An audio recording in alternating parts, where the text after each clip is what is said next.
Je m'appelle Ousmane Thiongan, je suis le directeur général du réseau IMSEC, partenaire de la génération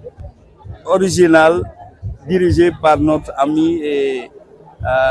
monsieur Mamadou Gueye. Alors tey ñu gis monsieur Mamadou Gueye original organiser lu mel nii war a dimbali ñi nga xam ne moo di jigéen ñi en même temps aussi daal ci fas yéene génne koppar gu takku lool mu di 500 millions de francs CFA mu doon loo xam si ni kenn dootu ko naatable ndax takku na te itam jigéen ñi doole nañ ne alors yow nga nekk en partenaire ak moom lan ngay yëkkati ay kàddu ci. waaw dañuy sant yàlla bu baax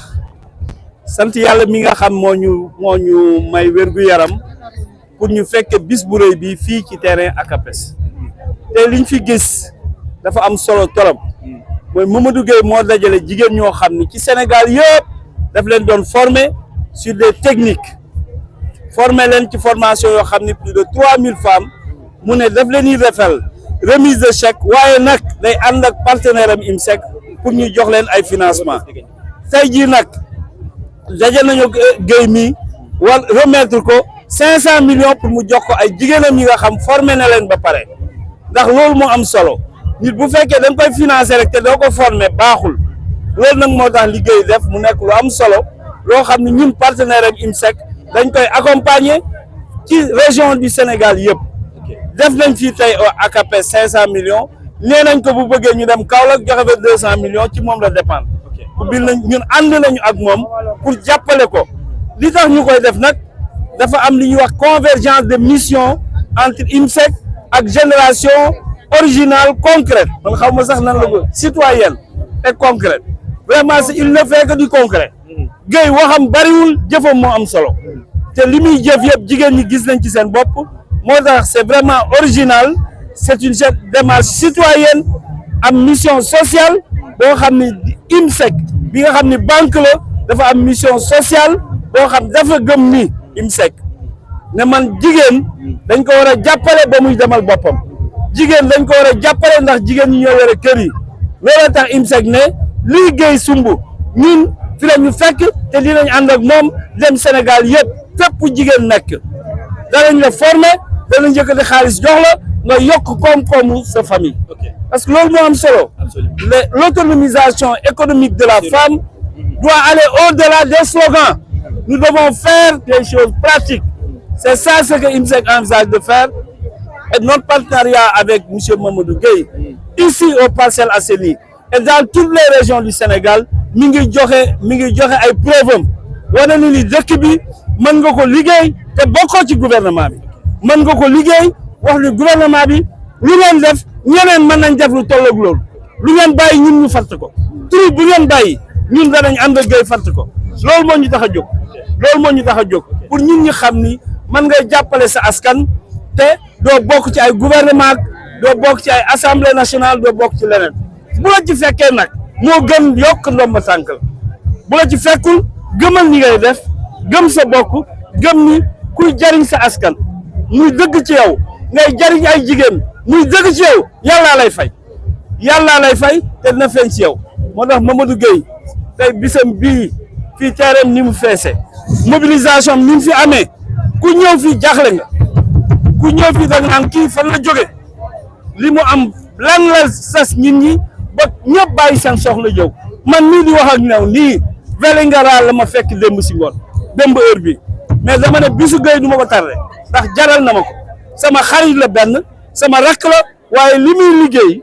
man il faut ma ñëw ci parcelle ci biir famille am ci biir askanam wane ni kii ku ko jàppale mu dem ñëpp ñu ngi ko fekk si yoon nag taxawul di xaar dañ ko fekk si yoon ñu la Mamadou jërëjëf ñu dinañ la jàppale nañ la jàppale nañ jàppale jigéenu parcelle danañ jàppale jigéenu région yëpp pour que ñu mënal seen bopp l'autonomisation économique de la femme doit aller au-delà des slogans il faut faire des actions concrètes il faut financer waaye nag doyul il faut former il faut accompagner la femme doit être une femme entreprenante on doit l'aider jigéen ñi gis bu nekk guddi ak bëccëg 3 heures du matin la ñuy tëdd yow 3 heures du matin la ñuy tëdd boo jógee 5 heures dayal ñoom ci àll bi ñuy jóge di daanu pour seen njaboot parce que àddina bi actuellement fi ñu toll askan wi dañu sonn jigéen ñaa ngi def li ñu man nañ leen jàppale boo jàppalee askan wi jàppale jigéen ñi day feeñ ci kër yëpp loolu nag la ñuy wax gouvernement bi loolu la ñuy wax autorité yëpp nañu jàppale jigéen ñi continuer jàppale leen muy dëgg loo xam ni ñoom bëgg nañ ko mooy ay activités génératrices de revenus femmes yi nga xam ni seen doole man na ñu jàppale ñu créer seen entreprise dem ci kaw ci kanam Sénégal jëm ci kanam jàmm ak salaam. Partenaire monsieur Mamadou Gueye qui est le leader de la génération originale citoyenne. C'est vraiment quelqu'un qui mérite d'être accompagné pour les activités qu'il est en train de faire pour le Sénégal. Monsieur Mamadou Gueye est un partenaire officiel de l'IMSEC. Nous lui avons remis aujourd'hui un chèque de 500 millions pour qu'il puisse continuer ses activités de financement. En réalité, monsieur Mamadou Gueye est quelqu'un qui continue à faire des activités sociales pour bénéfice des populations démunies. Il l'a fait. Lui, c'est vraiment Gueye social. C'est vraiment quelqu'un, une mère Teresa, homme, qui est entré ici au niveau des Parcelles Assainies. Et il le fait au niveau de tout le Sénégal. Si nous sommes venus ici, IMSEC, pour pouvoir l'accompagner, c'est par rapport à la convergence de missions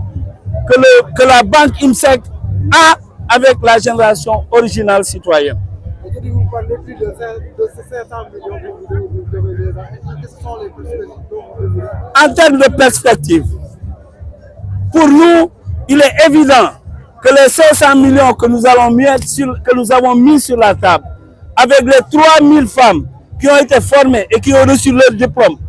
c'est sûr que ça va être peanuts. Ça va être déboursé dans les délais les plus brefs. Et dès qu'on le termine, on attaque un autre jet. Nous sommes à ta disposition pour pouvoir libérer une autre ligne. Nous l'avons fait ailleurs. Au niveau national, le réseau IMSEC est considéré comme la banque des femmes.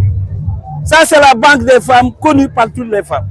Nous travaillons dans toutes les régions du Sénégal pour pouvoir montrer notre attachement à l'autonomisation économique de la femme. Si la femme arrive à développer des activités, si la femme arrive à augmenter le niveau de ses revenus, à être beaucoup plus du point de vue technique, beaucoup plus entreprenante, je pense que les familles sénégalaises vont sortir de la pauvreté. C'est ça le travail de fond que nous demandons aux autorités. Aidons les initiatives en faveur de la femme. Aidons toutes les personnes, tous les promoteurs, toutes les entreprises, toutes les institutions comme IMSEC pour pouvoir continuer le travail d'accompagnement de la femme parce que le gouvernement du Sénégal ne peut pas tout faire. Et nous sommes en phase avec l'orientation du gouvernement actuel. On n'a pas de problème. Nous n'avons aucun problème avec l'orientation actuelle du gouvernement qui est de servir les populations. C'est clair, c'est net. Et IMSEC est en phase, il y a une convergence avec le gouvernement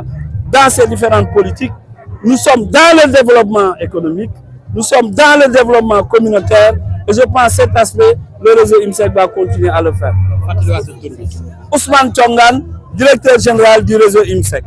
Je vous remercie.